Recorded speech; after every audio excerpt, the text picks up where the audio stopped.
Hello everyone, this is a Southern Hellenic. I am back with another video. So I know it's been a while since I've done a video, and I want to say something that's really royally ticking me off. Why the heck is my painted statues age restricted? Seriously, people? Really? No. Somebody flagged my video for age restriction, and now you gotta be 18 years old to see me paint marbles or fake marble statues. We have very interesting words about that. I'm not going to say what they are because I don't want my video age restricted.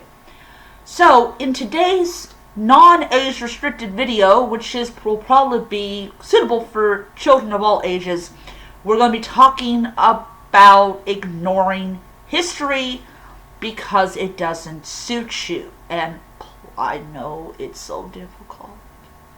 Yeah. So, I am not even going to go into the whole thing about the Cleopatra movie because most people already know my position on it. If you don't, she was Greek Macedonian, okay?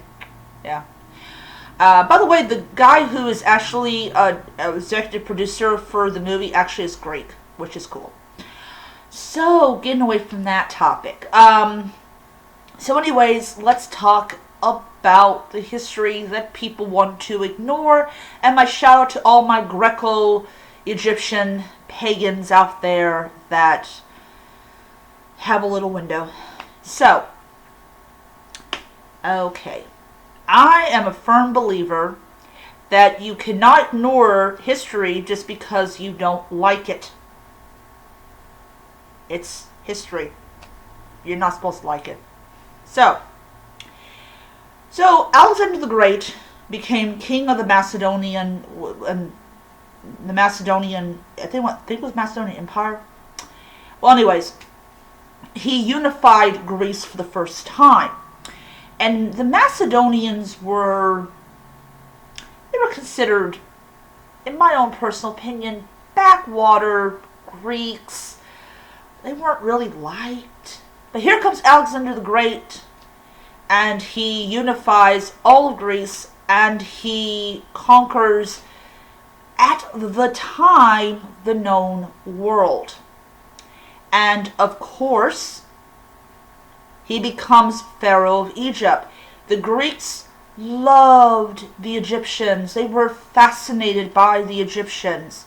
Plutarch talks about Egypt being the gift of the Nile. And so, of course, Alexander the Great wanted to go in there and conquer Egypt. He ended up getting rid of the Persians that were in Egypt, and the Egyptians made him Pharaoh. He was known as the son of Amun Zeus, or Zeus Amun. So he goes and he dies. And his general and his bestie friend, Ptolemy, becomes Pharaoh of Egypt. He touches Alexander the Great's coffin, declares himself divine, declares himself to be Pharaoh of Egypt, and he progresses Egypt's Hellenization, and Alexandria becomes the powerful port. And, of course, a lot of stuff happened, including the destruction of numerous temples to the gods. And in the immortal words of Apollo, Theodosia made a great target practice. So, why do people like to ignore this part of history? It's not the archaeologists or the Egyptologists that ignore it. It's your reconstructionists who are comedic that ignore it. They're like, there was no more Egyptian history after this certain time. Egypt was never Hellenized. And that is kind of what reminds me when you read any book that we do not acknowledge Alexander the Great being the Pharaoh of Egypt. We don't acknowledge the Ptolemy. I know I'm probably butchering the name. I'm really sorry. We don't acknowledge their dynasty. We don't acknowledge Cleopatra as the last queen and ruler of an independent Egypt. We ignore everything, because this is from a group of people that Afrocentric comedics cannot stand you. So why the world are you ignoring that particular time period?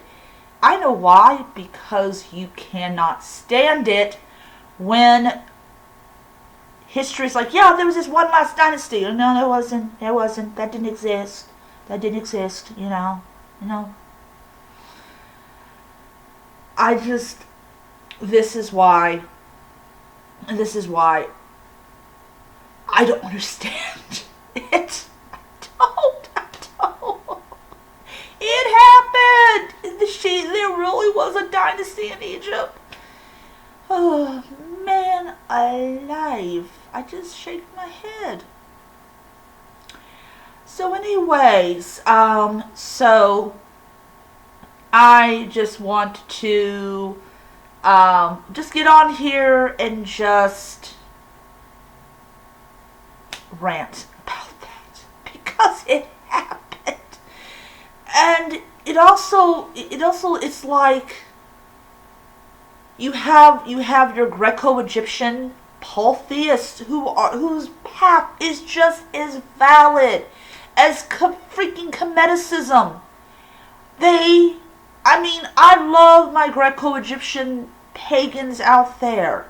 I do. I really do. And their path is just as valid. It is based on archaeological evidence. It's based on primary and secondary sources. Yada yada la la la la la la. I just, ugh. Yeah. You know? I just shake my head. I do.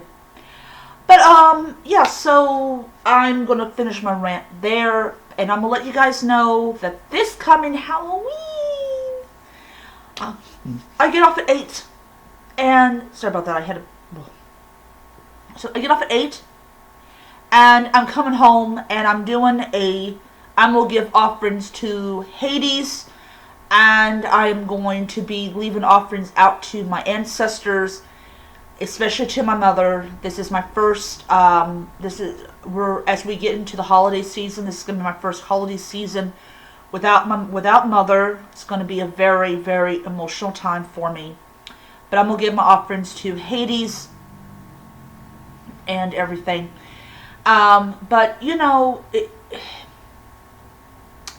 you can ignore till the cows come home that Egypt was Hellenized. It was.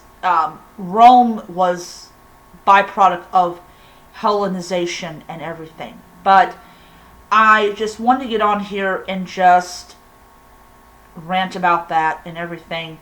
I am going to attempt another paint video. This is going to be Sunday. I'm going to do this.